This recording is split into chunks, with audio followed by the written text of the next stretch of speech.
ये कहानी है पतंगपुर की। पतंगपुर एक छोटा सा शहर, दुनिया से अलग थलग, जहाँ पर सभी लोग चैन व अमन के साथ रहते थे और चैन से पतंग उड़ाया करते थे। पतंगपुर के भी अपने कुछ नियम और कानून थे, जैसे कि सद्दी से उड़ रही पतंग से कोई पैंचा नहीं रखेगा,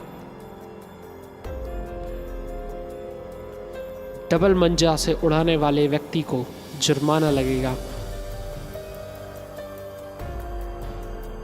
और खिच्चा मारो को सजाए मौत दी जाएगी। पतंगपुर की शांति और कानून व्यवस्था को संभालने की भारी जिम्मेदारी थी यहाँ के बहादुर और जांबाज कमांडर कनका सिंह की, जो कि अपने 3 साथियों के साथ पूरे पतंगपुर में बदमाशों से निपटते थे। जी हाँ, कमांडर कनका सिंह और उनकी टीम यानी कि द तिरका टीम पतंगपुर में शांति को बनाए रखते थे। हर रोज की तरह उस दिन भी ढेर सारी पतंगें शान से नीले आसमान में उड़ रही थीं। उस वक्त अपने ऑफिस में बैठे हुए कमांडर कनका सिंह कुछ फाइल्स चेक कर रहे थे, इस बात से अनजान कि आगे जो होने वाला है वो पूरे पतंगपुर को हिला कर रख देगा। कुछ ऐसा जो कि पतंगपुर में पहले ना कभी देखा ना कभी सुना गया।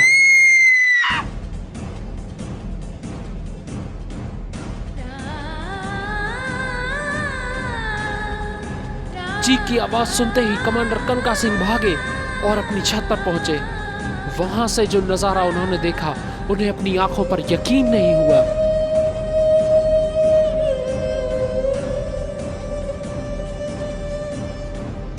एक काला साया बड़ी ही बेरहमी से पतंगपुर की मासूम पतंगों को काटता जा रहा था, काटता जा रहा था और काटता जा रहा था।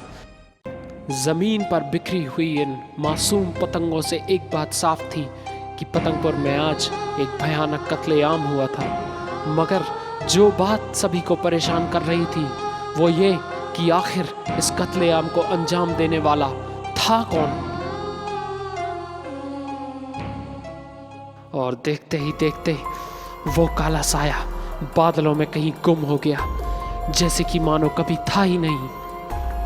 रोज रोज बढ़ रही कत्लेआम की वारदातों ने कमांडर कनका सिंह को परेशान करके रखा था।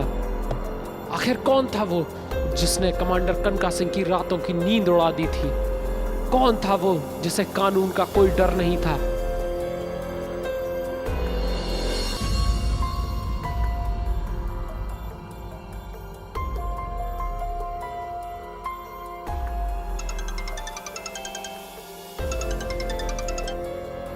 इस बात का पता लगाने के लिए कनका सिंह ने अपने दोनों होनहार पायलट्स को अपने ऑफिस में बुलाया।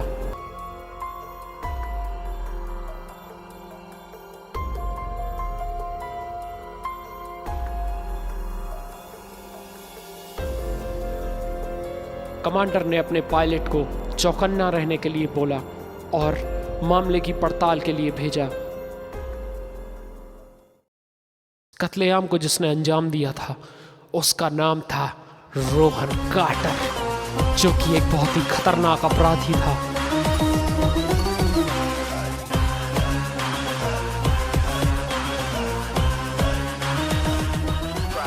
कई साल पहले उसके भाई सोहन कार्टर को खिच्चा करने के जुर्म में पतंगपुर की अदालत ने फांसी की सजा सुनाई थी और इसी बात का बदला लेने के लिए रोहन पतंगपुर में दहशत फैलाने के लिए आया था।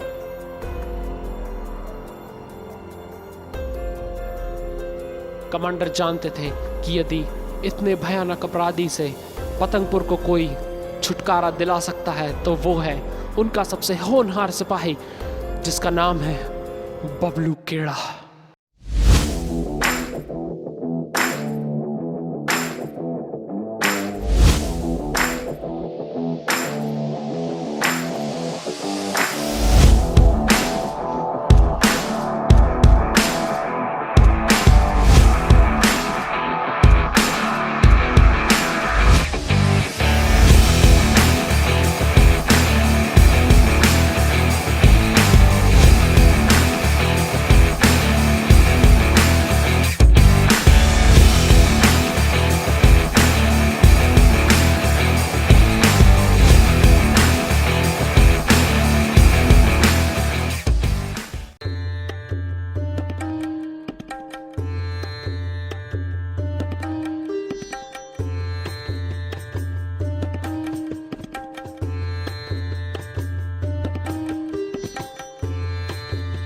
बाकी तैयारियां पूरी करने के बाद बबलू केड़ा पहुंचा माता के दरबार में। जी हाँ, श्री श्री 1008 श्री मंझा माता।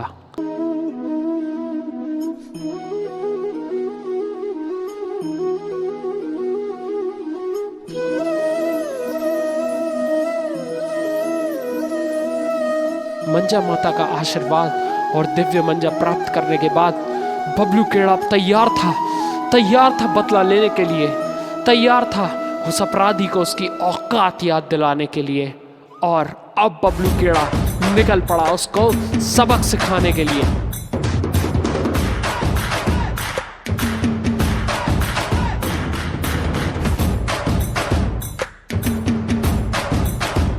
मंजा माता के दिए हुए दिव्य मंजे के सामने रोहन काटर 2 मिनट भी न टिक सका और बबलू केड़ा ने पलक झपकते ही रोहन काटर की पतंग को मिट्टी में मिला दिया।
काफी देर चले लुका छिपी के इस खेल में आखिरकार जीत कमांडर कनका सिंह की हुई।